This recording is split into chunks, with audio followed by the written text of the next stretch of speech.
Deu? Tá bom? Nós vamos falar hoje sobre não coloqueis a candeia debaixo do alqueire.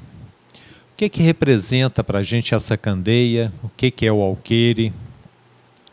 Essa luz pode ser o conhecimento, pode ser a nossa luz para iluminar um determinado ambiente, um determinado contexto. E nós sabemos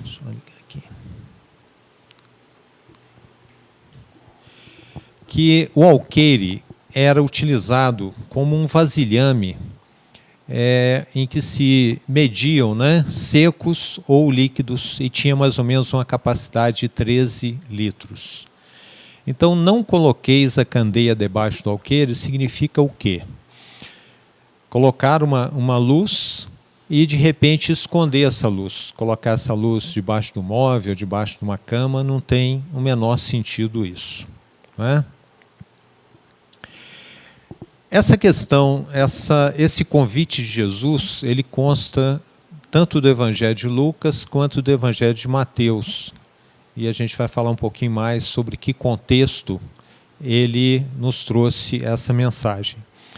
Na verdade, é um convite à nossa vontade e à utilização do nosso livre-arbítrio. Então, quando Jesus disse, não coloqueis a candeia debaixo do alqueire, ele estava, na verdade, fazendo um convite a cada um de nós. Então, estejamos cientes que nós fomos efetivamente convidados. No início do capítulo 8º do Evangelho de Lucas, o evangelista relata o seguinte, que Jesus estava visitando uma série de cidades, uma série de aldeias, com que objetivo?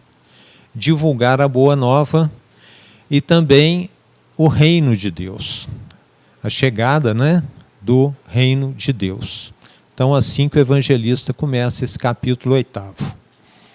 Mais na frente um pouquinho, depois dele relatar a parábola do semeador, que todos nós conhecemos, aquele semeador que saiu a semear e encontrou 4 tipos de terrenos pela frente. O primeiro, à beira do caminho. O segundo, lançou sementes entre as pedras. Posteriormente, entre os espinheiros e, finalmente, em terra boa. Então, depois que Jesus contou essa parábola, explicou para os discípulos o significado dessa parábola, que a semente é o Evangelho, é a palavra de Deus, e esse terreno é o nosso coração. Quer dizer, tem hora que nós estamos como terra boa, tem hora que estamos entre os espinheiros, com o nosso coração fechado, ou entre as pedras, ou à beira do caminho, que a semente também não frutifica. Jesus, então, disse o seguinte, ninguém, pois, acende uma candeia e a coloca debaixo do alqueire, mas põe no velador. Para quê? Quer dizer, qual o objetivo? Para que os que entrem, vejam a luz. E aí vale a pena a gente analisar que luz é essa. E será que essa luz pode representar cada um de nós naquilo que nós estivermos fazendo? Pode ser o Evangelho? O que essa luz nos proporciona?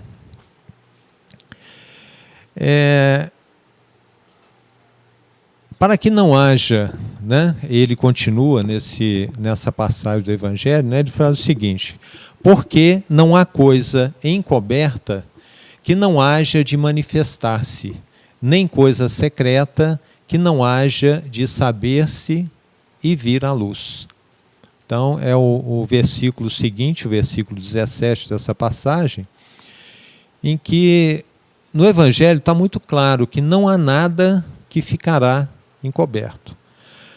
Nós sabemos que a doutrina dos Espíritos ela teve um papel muito importante nesse contexto. Ela colocou luz na doutrina, no Evangelho, não é?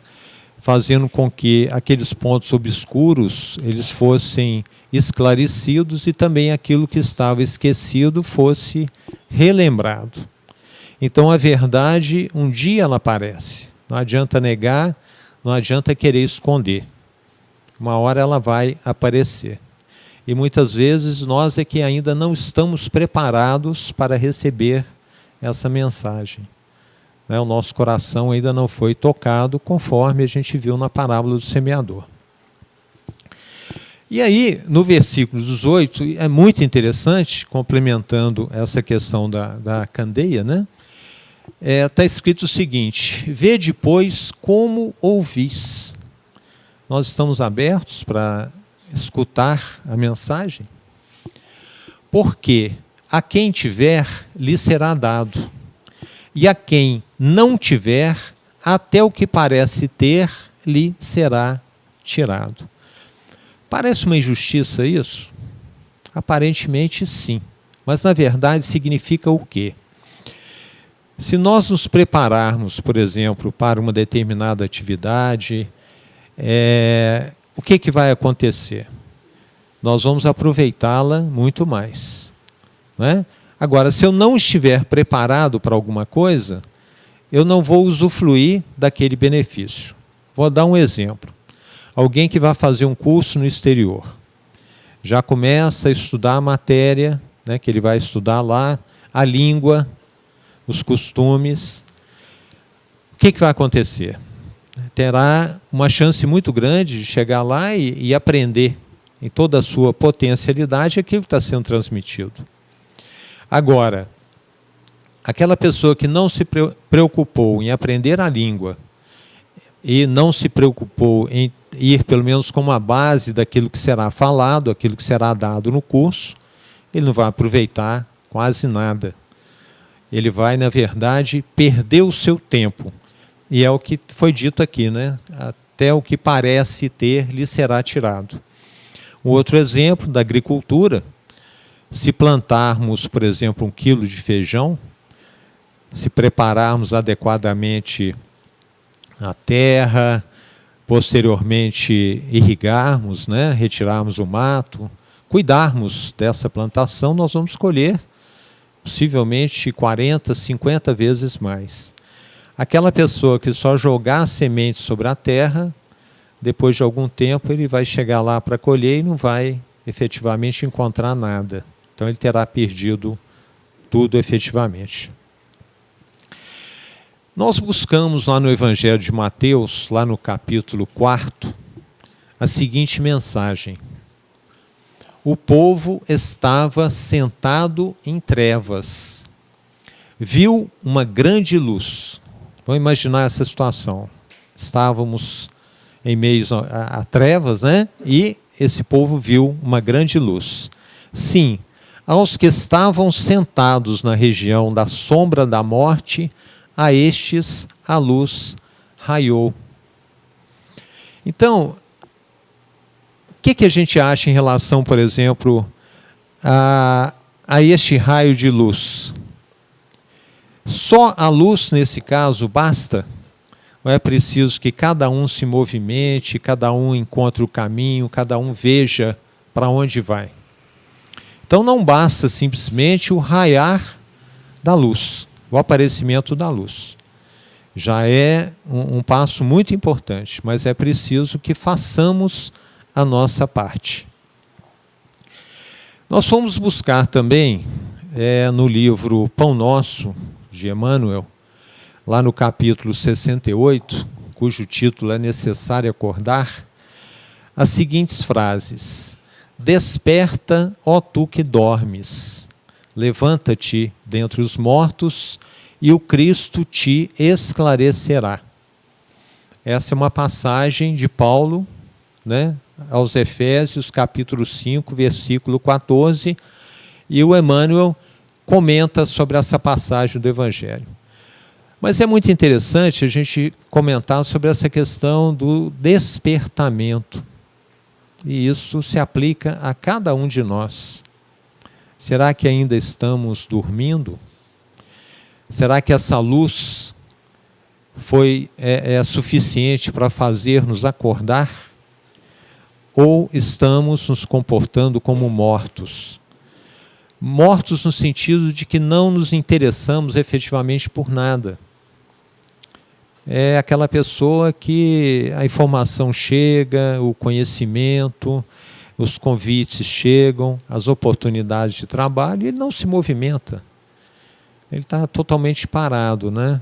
Ele movimenta, ele alimenta, ele dorme, ele anda, muitas vezes trabalha, mas não se movimenta do ponto de vista espiritual. Então é como se ele estivesse efetivamente morto. Então vamos ver o que o Emmanuel fala sobre essa frase que tem tudo a ver com a candeia, com a luz. O Emmanuel começa assim: alguns encontram obscuridades nos textos. Então, acham que os textos são confusos, que a mensagem não está muito clara, não é? Inquietam-se, protestam e rejeitam o pão divino. Então, aquele alimento espiritual muitas vezes é deixado de lado. Existe só uma preocupação com a materialidade, com o pão material. E ele continua: esses amigos, entretanto, não perceberam que isso ocorre porque permanecem dormindo, vítimas de paralisia das faculdades superiores. Então, não adianta essa luz. Para quem quer permanecer paralisado, para quem quer permanecer dormindo, a luz não vai adiantar nada, absolutamente nada, não é? Então, ele fala o seguinte: olha, isso não adianta, estão paralisados das faculdades superiores, não estão preocupados com as questões espirituais, só, muitas vezes, a matéria. E o Emmanuel continua: a criatura necessita indagar de si mesma o que faz, o que deseja, a que propósitos atende e a que finalidade se destina. Então, em outras palavras, nós estamos reencarnados aqui com que objetivo? A resposta deve ser buscar a nossa evolução. A evolução do nosso lado espiritual. O próprio Emmanuel, no outro texto, ele fala que muitas vezes nós gastamos corpos. Nós retornamos quase que pelo mesmo caminho, pela mesma porta que nós entramos. Ou seja, evoluímos muito pouco. E sabemos que a gente não pode mais ficar perdendo tempo. Está na hora de arregaçarmos as mangas, né? E trabalharmos efetivamente em prol, em primeiro lugar, da nossa reforma íntima, na nossa transformação moral. E é isso que ele fala, né? Indagar de si mesma o que faz, o que deseja, a que propósitos atende e a que finalidade se destina. E é importante que saibamos de onde nós viemos, o que nós estamos fazendo aqui e para onde nós vamos, né? E para que possamos nos preparar para isso. Estamos plantando, inclusive, o presente e o nosso futuro. A Hermance tem uma frase muito interessante naquele livro Unidos pelo Amor, em que ela fala o seguinte: quem quiser conhecer o seu futuro, ajude a prepará-lo. E é no nosso dia a dia, né? Vamos construir o nosso futuro. O que eu quero? A que finalidade se destina? Continuando, ele fala o seguinte: faz-se indispensável examinar-se, emergir da animalidade e erguer-se para senhorear o próprio caminho. Em outras palavras, cuidar do nosso processo evolutivo.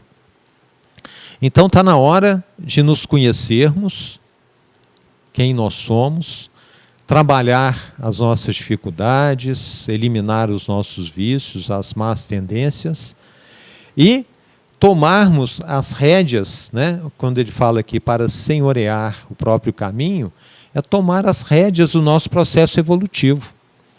Chega de perder tempo. nós já temos conhecimentos suficientes para nortearem o nosso processo evolutivo. Então, está na hora realmente de assumirmos isso. Então, em outras palavras, foi o que Emmanuel disse. Continuando, né? Fala-se em Deus, em fé e em espiritualidade, qual se respirassem na estranha atmosfera de escuro pesadelo. Será que nós temos a consciência, né? Uma consciência maior do nosso querido Pai? O que representa para a gente a fé, a espiritualidade? Muitas vezes conversamos sobre isso, mas será que nós entendemos efetivamente o que representa isso? Né? Ou é uma atmosfera de escuro pesadelo para cada um de nós? Então, é uma indagação que o Emmanuel está fazendo. Né? E ele continua: sacudidas pela corrente incessante do rio da vida, rolam no turbilhão dos acontecimentos. Então, muitas vezes, fatos que acontecem conosco, ou na nossa cidade, ou até mesmo, né, em outro país, nos levam de roldão, nos deixando pessimistas, tristes, sem vontade, muitas vezes, de ter uma alegria maior. Não é? Então, é o que ele chama essa corrente incessante do rio da vida. Passamos por momentos de dificuldades, é verdade, mas aquele que tem fé, aquele que tem esperança, não é? Aquele que se ocupa de coisas nobres, ele acaba superando essas dificuldades. E ele continua, né? Até que despertem e se levantem através do esforço pessoal, a fim de que o Cristo os esclareça. Então, passamos por muitas dificuldades, está na hora de acordarmos, e esse acordar, esse despertar, é uma questão de um esforço pessoal. E aí sim estaremos em condições de receber a luz do Evangelho de Jesus, né, que ele trouxe para a gente. No outro texto, agora no livro Caminho, Verdade e Vida, também de Emmanuel, cujo título é Interpretação dos Textos Sagrados. Ele fala o seguinte: entretanto, sempre tardios no aproveitamento das oportunidades preciosas, muitas vezes, no curso das existências renovadas, temos desprezado o caminho. Então, quantas oportunidades muitas vezes nós encontramos e a gente resolve deixar, né? Vamos deixar para amanhã, quando eu aposentar, agora eu não estou pronto, não estou preparado, mas as oportunidades vão surgindo. E de repente vem aquela professora extremamente eficiente que se chama dor. E aí nos faz realmente refletir. Quantas vezes nos paralisa, não é? Bloqueia uma série de nossas atividades e a lei do progresso se faz, efetivamente. Não é? Então, quantas vezes temos desprezado o caminho, essa luz que ilumina as nossas vidas. Aí o Emmanuel continua: o Senhor, contudo, nunca nos deixou desamparados. Cada dia reforma os títulos de tolerância para com as nossas dívidas. A gente sabe que sempre a gente pode contar com a ajuda dos amigos espirituais, mensageiros de Jesus, a ajuda do nosso Pai, que jamais nos desampara. Mas é preciso que façamos a nossa parte. Não é? Então, a luz é uma referência, mas nós é que precisamos efetivamente estarmos caminhando. Oi. Mas aí também a gente tem que pensar, né, no brilho da vossa luz. Uhum. Porque quando a gente fala em luz, é a luz própria. Nós temos que pensar que se a gente não trabalhar, colocar a mão na massa, essa luz nunca vai brilhar. Né? E que isso não pode parecer assim, está mostrando o texto, isso tudo é muito bonito, mas na prática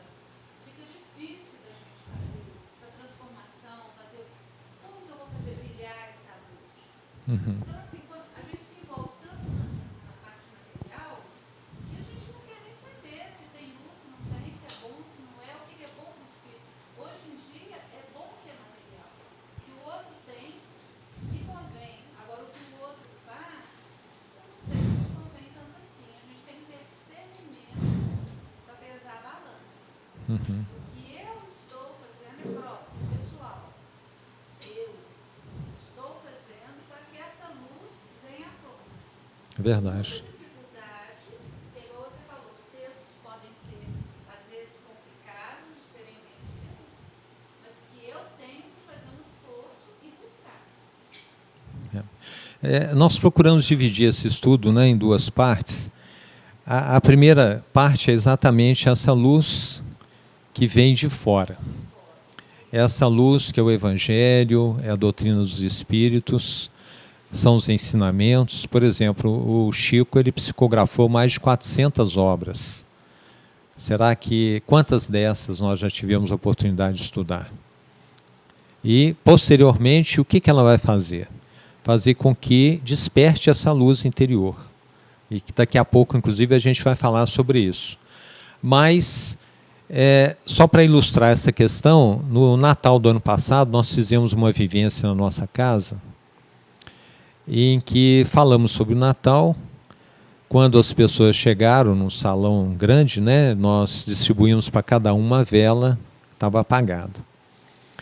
E todo mundo achou muito estranho aquilo, né, aquela vela. Mas fomos fazendo o estudo.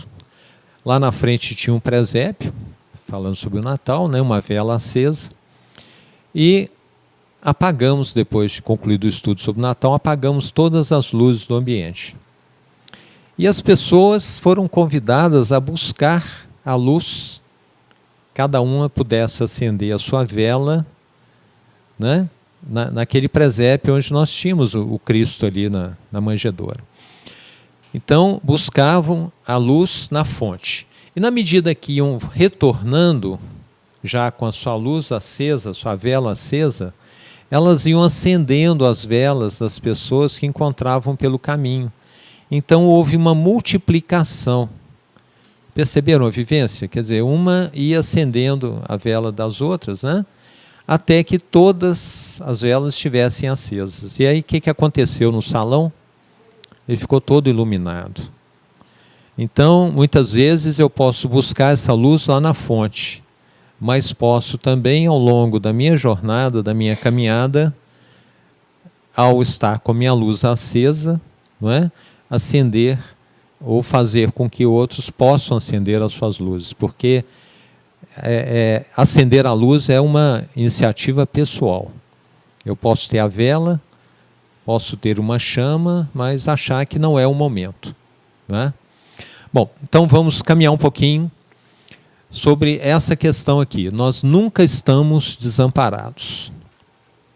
Todavia, é de nosso próprio interesse levantar o padrão da vontade, estabelecer disciplinas para uso pessoal e reeducar a nós mesmos ao contato do Mestre Divino. Então aqui já começa a questão da iluminação própria, não é? Então, se eu não utilizar aquela potência do Espírito que chama vontade, e nós já falamos sobre isso aqui nesta casa, né? Daquelas 4 potências: pensamento, sentimento, vontade, livre-arbítrio.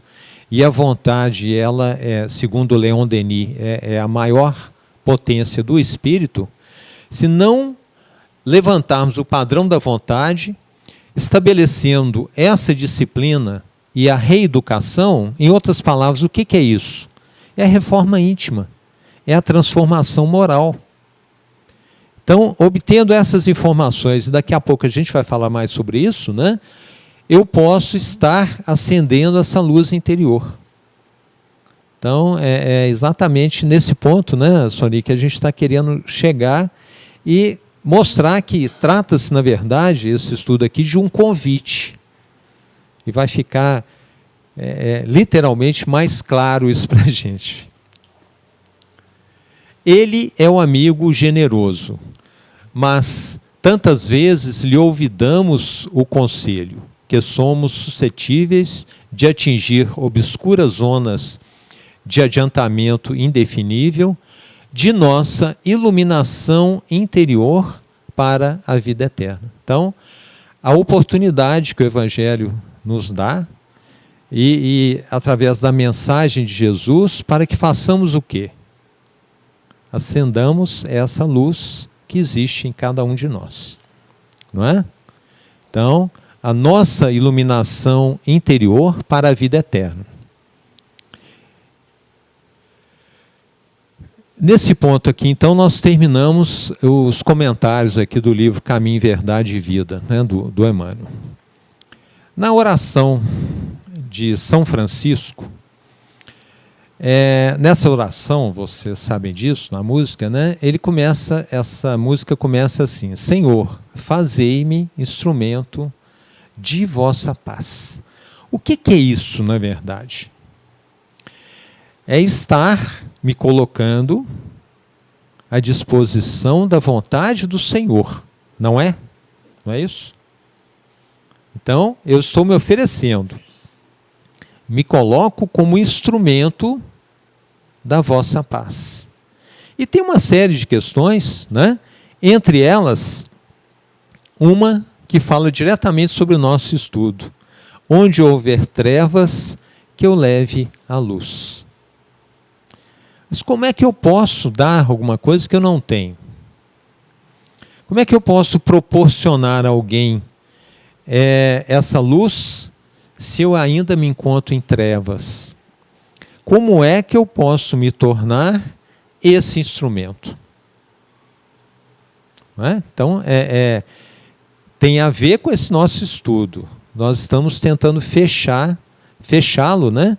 Colocando algumas informações para a gente verificar qual é a nossa missão efetivamente. Né? Lá no Evangelho de João, né, no capítulo 1, ele fala o seguinte: a luz resplandece nas trevas, e as trevas não prevaleceram contra ela. Lá no início do Evangelho de João. E aí eu pergunto para vocês, as trevas existem? O que vocês acham? As trevas não existem. O que existe é a ausência de luz. Porque quando eu falo, por exemplo, que esse controle remoto, né, passador de slides, ele existe, ele pode existir tanto no escuro quanto no claro. Vamos supor que ele esteja no escuro. Ao iluminá-lo, eu vou perceber a existência dele. Agora, com as trevas, não. Basta que se ilumine o ambiente para que as trevas desapareçam. Então, voltando, né, a essa fala de João, né, a luz resplandece nas trevas, e as trevas não prevaleceram contra ela. Olha que interessante essa passagem que tem lá no Evangelho, no capítulo 19, que fala sobre a fé. Não se deve pôr a candeia debaixo do alqueire, visto que, sem a luz da razão, desfalece a fé. Então, para que possamos brilhar a nossa luz, é preciso que utilizemos o quê? A fé raciocinada. Então eu tenho que entender efetivamente, não é? Para que essa minha fé seja uma fé robusta, uma fé sólida, como dizia Kardec. Jesus é o caminho, a verdade e a vida. Sua luz imperecível brilha sobre os milênios terrestres, como o verbo do princípio, penetrando o mundo há quase 20 séculos. E aí seria de se perguntar, né, o que nós estamos fazendo com essa luz, com essa mensagem que há 20 séculos está entre nós. Não é? E aí Jesus disse, né, está lá no Evangelho de João, no capítulo 8. Então Jesus disse: eu sou a luz do mundo. Quem me segue, de modo algum, andará em trevas, mas terá a luz da vida. Então ele efetivamente é a nossa referência para essa autoiluminação. Esse ponto aqui também é muito importante. Então já vimos a importância que o Evangelho tem nas nossas vidas, a doutrina dos Espíritos, é a fonte. Mas o conhecimento é um farol em nossas vidas. Muito bem, para que serve um farol? Uma sinalização, uma informação, um direcionamento, uma referência, está lá. Mas eu preciso me posicionar em relação a ele. E aí eu pergunto para vocês, quais são as fases do aprendizado? Já buscando a autoiluminação. Então eu tenho que conhecer, entender, e a terceira etapa, a prática. É a prática, é o dia a dia. Então ninguém tira a carteira de motorista só lendo o manual do carro, as leis de trânsito, já pega o volante e já sai pela rua. Então ele precisa ter algumas aulas práticas. Não é? E o que é a reencarnação, senão essa oportunidade de estarmos praticando? Ainda mais no mundo de expiações e provas, né? As provas estão aferindo aí se o aluno já tem condições de superar determinadas etapas. Só podemos dar aquilo que temos. Então, como é que eu vou proporcionar a iluminação de outras pessoas se a minha vela está apagada? Então, preciso acender essa vela primeiro, né? Essa luz interior. O Espiritismo hoje projeta luz sobre uma imensidade de pontos obscuros. Então, antes da vinda da doutrina dos Espíritos, né? Não sabíamos quase nada sobre a morte, sobre a vida no plano espiritual, para onde que nós iríamos, de onde que nós viemos, né? O que nós estamos fazendo aqui, o processo evolutivo, o conhecimento, né, sobre Deus, sobre o Espírito, sobre a matéria, sobre uma série de coisas. Agora, repito, né, só o conhecimento não adianta, eu preciso entender e colocar em prática o que esses conhecimentos e esse entendimento pode proporcionar na minha reforma íntima, na minha transformação moral. Então vamos imaginar que essa pessoa aqui, ó, representa cada um de nós, que está subindo uma escada em busca da luz. Ela está aos poucos superando um obstáculo, uma dificuldade. Se ela tivesse presa a pessoas lá embaixo, acorrentada, ou estivesse com muito peso, dificilmente ela conseguiria subir essa escada. Vejam que essa escada é uma escada relativamente estreita, não é? E ela está sozinha. É esse o processo evolutivo. Podemos estar convivendo, né, com muitas pessoas, mas esse processo ele é individual. A transformação moral ele é individual.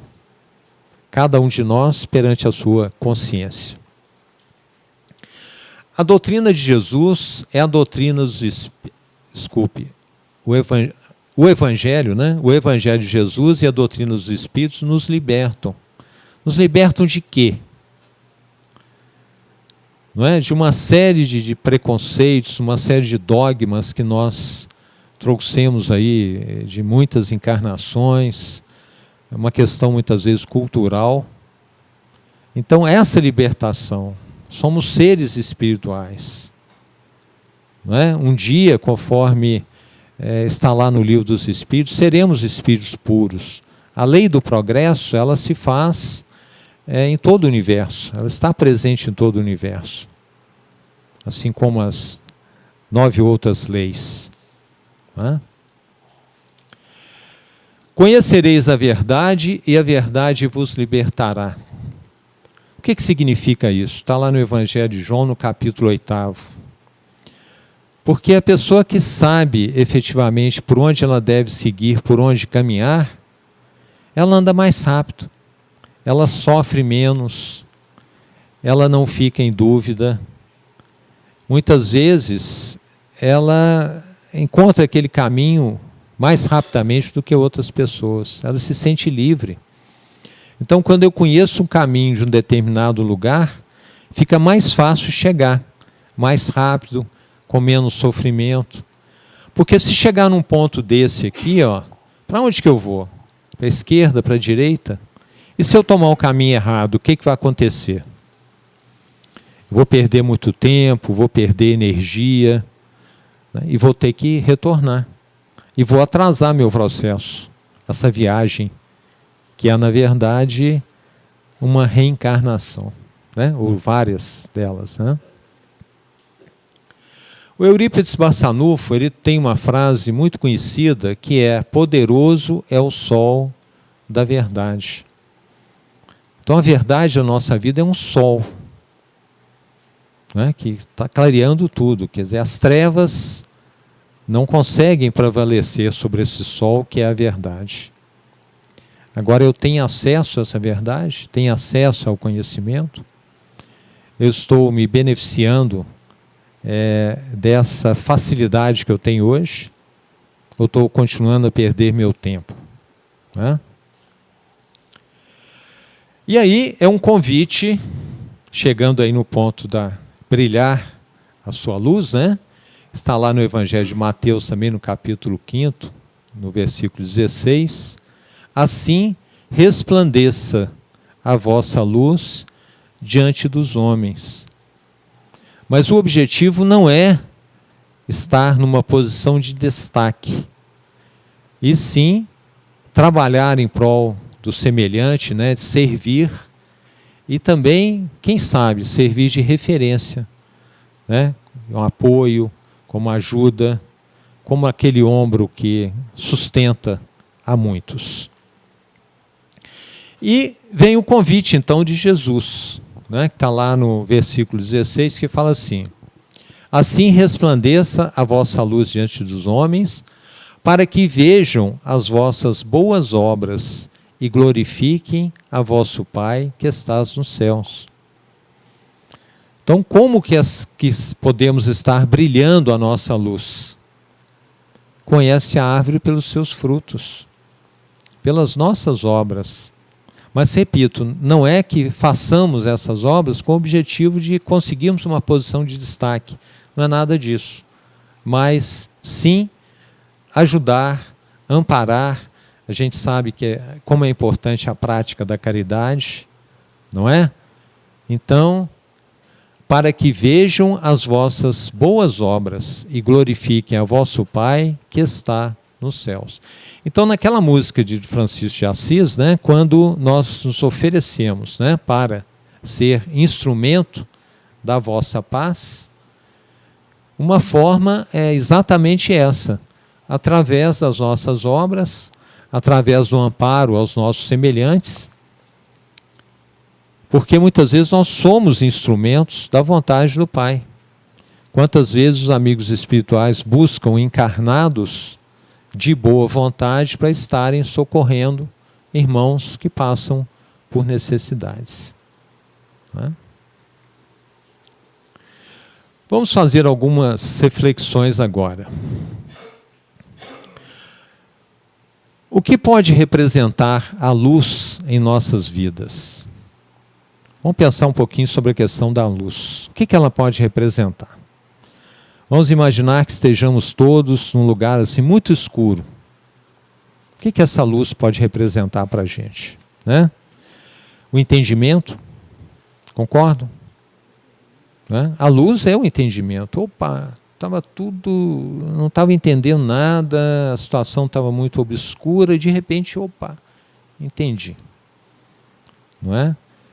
Olha o Evangelho aí, olha a doutrina dos Espíritos explicando o Evangelho, colocando luz nesse entendimento. Então nós vimos as fases, né, do aprendizado, que é o conhecimento, o entendimento. É a segunda etapa. A terceira seria exatamente a prática. Sair das trevas, desfazer o mistério. Não é? Algumas questões, né? E aí, o que vai acontecer depois que nós desencarnarmos? Olha o conceito que nós tínhamos aí há 100, 200, 300 anos. O que nós imaginávamos que fosse. E hoje, devido à doutrina dos espíritos, a coisa ficou muito clara. Né? Vamos encontrar no plano espiritual exatamente um local compatível com o nosso nível evolutivo. É uma questão até física, né? De acordo com o nosso padrão vibratório também. Será que essa luz pode representar para a gente a paz? Não é? Ficarmos mais tranquilos? Isso não é tão importante no mundo em transformação, no mundo em mudança, não é? Em que as pessoas estão extremamente preocupadas, tristes, né, sem esperança. Então, levar a paz para um determinado ambiente, o consolo, o esclarecimento, é também brilhar a nossa luz. Olha, gente, isso faz parte, a vida não acabou, é só um processo de mudança, essa casa que está em reforma. Demonstrar tranquilidade, não é? Nesse planeta em transformação que nós estamos vivendo, né? Vivenciando. A luz pode representar também o progresso, não pode? A evolução, a reforma íntima, a mudança do nosso padrão vibratório. A luz pode nos proporcionar o quê? Ver melhor, enxergar por onde nós estamos andando, para onde a gente quer ir. Qual é a minha orientação? Para onde que eu vou? Vamos lembrar do farol? O farol sinaliza a nossa posição. É como se fosse hoje o nosso GPS. Né? É uma orientação. Saber para onde estamos indo e com segurança. Isso não é importante? Essa nossa caminhada? Não faz com que erremos menos ou deixemos de errar? Isso não pode evitar muitos sofrimentos na nossa vida? Então, olha o que essa luz pode proporcionar em nossas vidas, né? Será que essa luz também é uma esperança? Dias melhores? Tudo passa, não é? Tudo passa. Os momentos de muita alegria, os momentos de muita tristeza, mantenhamos aí a serenidade, a paz, a calma. Dias melhores virão. E aí voltando àquela passagem, né, que Jesus acalmou a tempestade. Então naquele momento, né, que as ondas estavam muito altas, a ventania, vamos manter a calma, vamos manter a esperança que é momentâneo. Ou durante algumas horas, depois o mar vai ficar mais calmo. Não é? A luz é indispensável à vida material e à vida espiritual. Sem a luz não há vida. Né? Então a luz também ela representa a vida para a gente. Quer dizer, uma pessoa sem esperança, não é? Sem nenhuma perspectiva, sem um consolo, sem um caminho, sem uma orientação, ela sofre muito. A manutenção da vida, quer dizer, aquela esperança, né? Aquela vontade de chegar em algum lugar, aquela caminhada. Porque esse caso aqui, por exemplo, né, tem tudo a ver com a morte. O que é a morte? A gente comentou um pouquinho mais cedo, né, em outra tela. A morte é exatamente quando eu não quero fazer mais nada. Me acomodo, não estou interessado em evoluir. Parei. É como se eu tivesse morto, mas andando, tendo algumas funções vitais ainda. essa realmente é a morte, né? Ou alimentando o sentimento de culpa, de remorso, de ódio, de vingança. Então eu parei no tempo. E quantas vezes a gente sabe de casos assim, né? Pessoas que alimentam muitas vezes um sentimento desse, anos a fio, e acabam adoecendo, né, de uma forma muito séria. E aí, nós colocamos aqui algumas questões ligadas a colocar essa luz debaixo do alqueire. Será que enterrar os nossos talentos não é colocar a luz debaixo do alqueire? Todos nós temos talentos. Será que estamos utilizando-os adequadamente? Então a gente conhece bem a parábola dos talentos, né? Aquele que foi confiado a ele 5 talentos, o outro 2, o outro 1. Os 2 primeiros trabalharam e multiplicaram os seus talentos. E aquele que recebeu 1 talento só, o que ele fez? Ele enterrou, né? Ele teve medo. É como se ele tivesse morrido, não é? Deixou passar uma oportunidade de crescimento.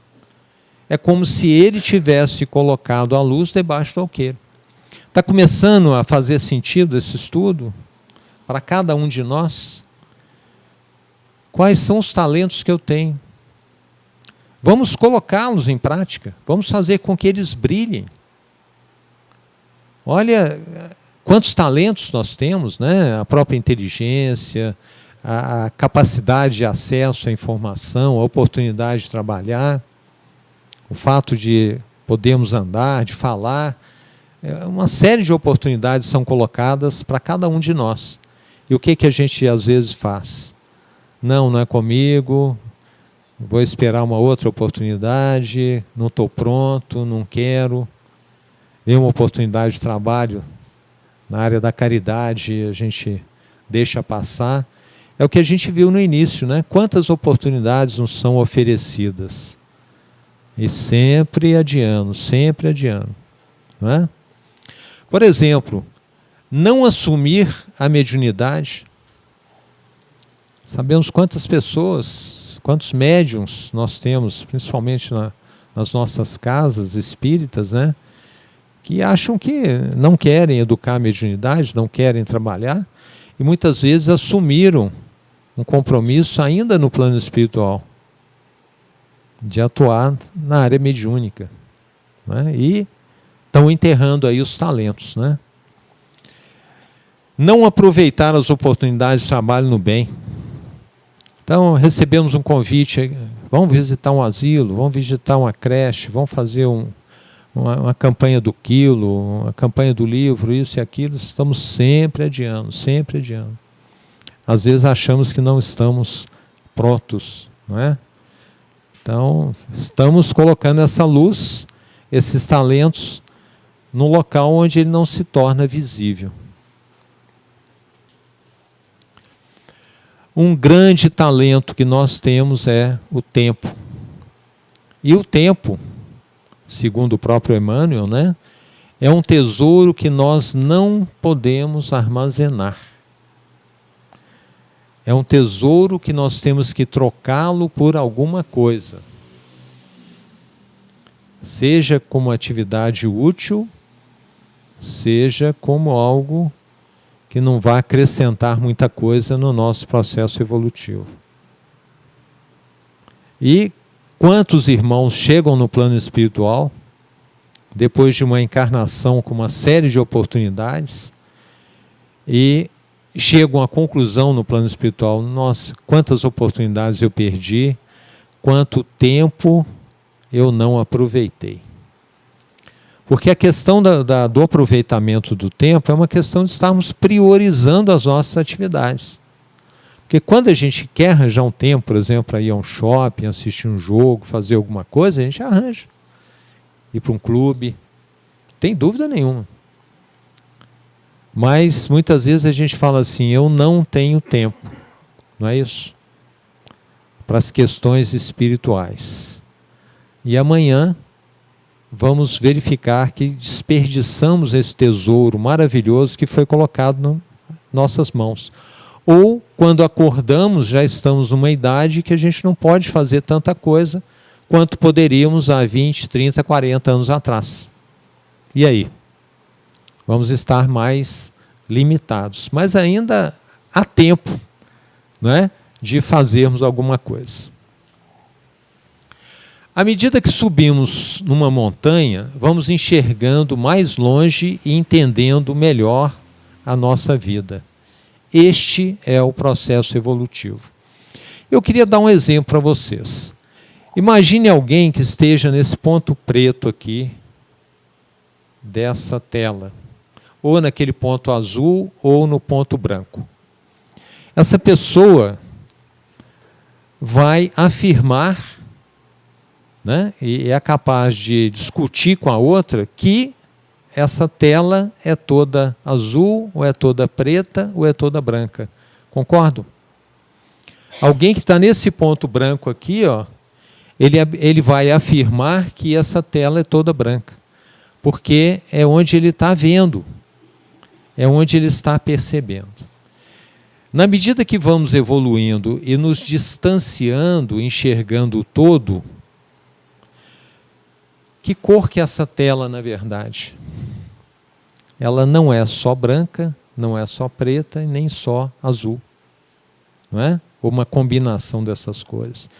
Então, isso aqui é um exemplo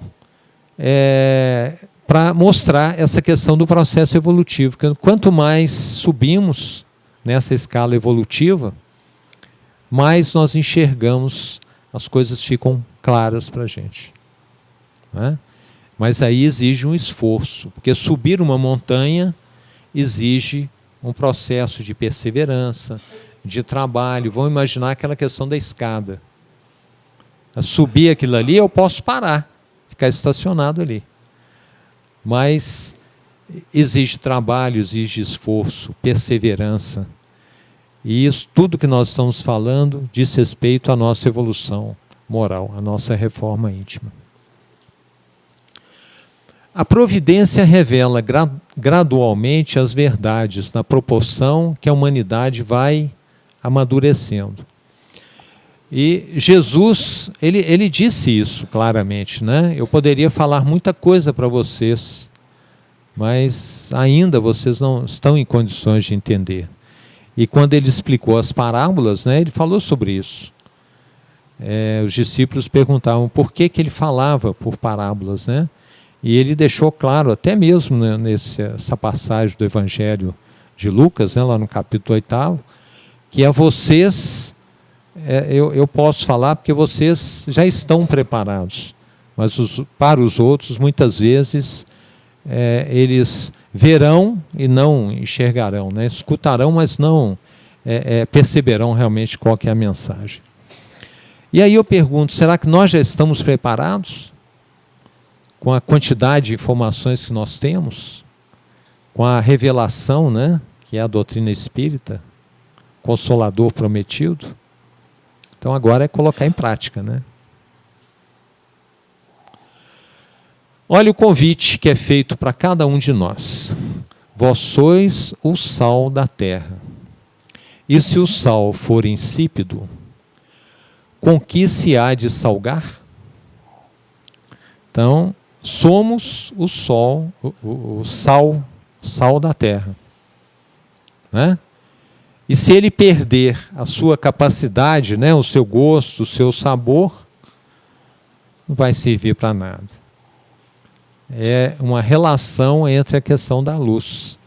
Se nós nos mantivermos apagados, mortos, inertes, não estaremos em condições de cumprir a nossa função. Para nada mais presta esse sal, né, senão para se lançar fora e ser pisado pelos homens. Então, efetivamente, é enterrar o talento, é colocar essa candeia debaixo do alqueire. Não cumprir a finalidade para a qual ele muitas vezes reencarnou aquele compromisso que ele assumiu perante a si mesmo, perante a família, perante a sociedade. Então ele permaneceu apagado, literalmente, naquela encarnação. Aqueles, entretanto, que insistem em esconder a luz, são os que colocam a candeia debaixo do alqueire. E a gente colocou aqui um exemplo, né? Aqueles que recebem novos conhecimentos, né? E guardam esses conhecimentos. Não transmitem, não utilizam-se deles, nem que seja pelo exemplo. Não é? Quantas vezes pessoas falam assim, puxa vida, mas fulano mudou tanto. Fulano hoje é outra pessoa. Está mais calma, mais ponderada, tem um compromisso com a verdade, uma pessoa séria, um homem de bem. Essa é a reforma íntima. Todos observam, né? E muitas vezes vão buscar dele uma referência, um conselho, um apoio. Né? Então, guardar esses conhecimentos ou esconder os talentos. Essa frase aqui, gente, é extremamente importante para cada um de nós. Né? Já iniciando o fechamento o encerramento desse nosso estudo. Né? Sois a luz do mundo. Uma cidade situada sobre um monte não pode ficar escondida. Né? Então, lembraram aqui daquele exemplo que eu dei da festa de Natal, cada um com sua vela, multiplicando, né, o fator de cada vela, no final o ambiente estava todo iluminado. Que cada um faça a sua parte, para iluminar aquele ambiente que nós estamos atuando. Brilhe a vossa luz. Como é que eu faço isso? Em primeiro lugar, pela minha transformação, né? Pela minha mudança, pela minha espiritualização. Nós temos um amigo espiritual na nossa casa que ele fala o seguinte, que o maior presente que a gente pode dar a uma outra pessoa é a nossa espiritualização. Principalmente no meio em que nós vivemos. Uma pessoa espiritualizada, ela muda os seus conceitos de vida. É uma pessoa séria, uma pessoa honesta, uma pessoa pacífica, né? Se formos utilizar aí as bem-aventuranças, né? Pacificadora, não é? Mansa, usa da brandura. Então, é brilhar a vossa luz. Bom, eu espero com esse estudo, né, ter mostrado para vocês um pouco sobre a mensagem do Evangelho, de não estarmos escondendo a nossa luz. Mas para que ela brilhe efetivamente, é preciso que a gente busque no Evangelho, na doutrina dos Espíritos, nas obras que foram deixadas aí pelos nossos amigos espirituais, para efetivamente fazer com que essa luz ela surja em cada um de nós. Ela existe. Cada um de nós tem o germe divino dentro de si mesmo. Né? Muito obrigado, viu, pela oportunidade e pelo carinho, né, que nós somos recebidos aqui nessa casa. Ficamos muito felizes e, mais uma vez, desculpa aí pelo atraso. Né? Obrigado.